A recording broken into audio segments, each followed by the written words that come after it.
থাকেন যে বাংলাদেশে নির্বাচন ছাড়া অনেক দিন চলতে পারবেন, দেশটাকে সুন্দরভাবে চালাতে পারবেন, এটা কোনোভাবেই সম্ভব না। তাই একজন এদেশের নাগরিক হিসাবে, ছাত্র রাজনীতি একজন রাজনীতির একজন কর্মী হিসাবে, একজন মুক্তিযোদ্ধা হিসাবে, একজন প্রগতিশীল মানুষ হিসাবে আমি বলতে চাই, বাংলাদেশকে নিয়ে আর ছিনিমিনি খেলার সুযোগ জন্য কেউ না পায়। এই নির্বাচন যদি না হয় কয় বছর থাকবেন? আপনি নির্বাচন ফেব্রুয়ারিতে দিবেন না, ডিসেম্বরে দিবেন না, এপ্রিলে দিবেন না, আগামী বছর নিয়ে যাবেন। এইভাবে যদি টানতে থাকেন, আওয়ামী লীগের বিদায় এত নিষ্ঠুরভাবে কেন হলো? নিষ্ঠুর হলো এই কারণে যে আওয়ামী লীগ এই দেশের স্বাধীনতা যুদ্ধের সময় নেতৃত্ব দিয়েছিল, অস্বীকার করার কোনো উপায় নেই। সেই আওয়ামী লীগ আজকে দেশ ছাড়া পালিয়ে গেছে। তারা আজকে বলে গোলায় বাংলাদেশে আওয়ামী লীগের ঠাঁই নেই।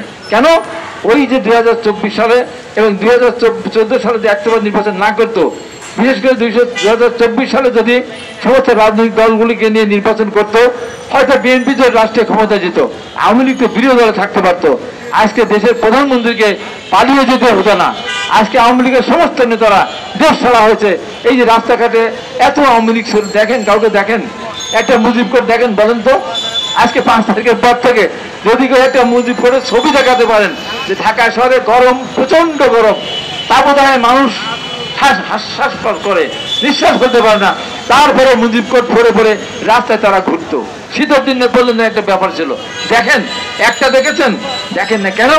ওই যে নির্বাচন 24 সালে দিত, তাহলে এইভাবে দেশ ছেড়ে পালিয়ে যেতে হতো না। তাই এই সরকারকে আমি বলতে চাই, আপনারা যদি নির্বাচন দেন, সুষ্ঠু একটা নির্বাচন দেন, তাহলে আপনারা যে ক্ষমতা হস্তান্তর করে যখন যাবেন, একটা সুন্দর পরিবেশে যেতে পারবেন। আর যদি এটা নিয়ে টানটানি করেন, আওয়ামী লীগ কি ক্ষমতা বিদায় নিয়েছে? শেখ হাসিনা কি পদত্যাগ করার সুযোগ পেয়েছে? পদত্যাগ করার সুযোগ পায় নাই, পালিয়ে গেছে। আপনারা তো, শেখ হাসিনা তো সব ছিল, আওয়ামী লীগে তো সব ছিল, সেনাবাহিনী ছিল, বিডিআর কি বিজেপি ছিল, র্যাব ছিল, পুলিশ ছিল, আওয়ামী লীগের ছাত্রলীগ ছিল, যুবলীগ ছিল, সবই ছিল। কি না ছিল বলেন তো?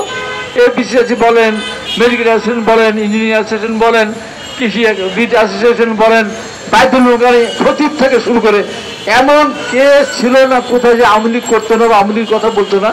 ইসলামিক ফাউন্ডেশন থেকে শুরু করে প্রত্যেকটা জায়গায়, হাটে বাজারে, এমনকি যে টয়লেট কমিটি, সেখানেও তারাই সভাপতি সাধারণ সম্পাদক ছিল। কিন্তু এখন দেখতে পান? একজনকেও দেখতে পায় না। কেন? এত থাকার পরেও তারা দেখতে পায় না, কারণ এদেশের নির্বাচন না দিয়ে জনগণের ভোট কেড়ে নিয়েছিল। তাই আপনাদের তো এমন কেউ নাই